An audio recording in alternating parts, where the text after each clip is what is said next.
హవ్వ ఏం చేశారు? దేవునికి ఎదురు మాట్లాడారు, తప్పు చేశారు, పాపం చేశారు. అయ్యో తండ్రి క్షమించు అన్న మాట వారి నోటంట రాలేదు. ఆనాటి నుండి ఈనాటి వరకు అంతే.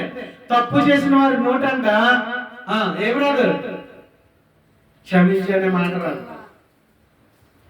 దేవుని దగ్గరికి మనం వచ్చాం, దేవుని మందిరంలో మనం ఉన్నాం, దేవుని సన్నిధిలో మనం ఉన్నాం. దేవుని ఎడల మనం ఏం కలిగి ఉండాలి?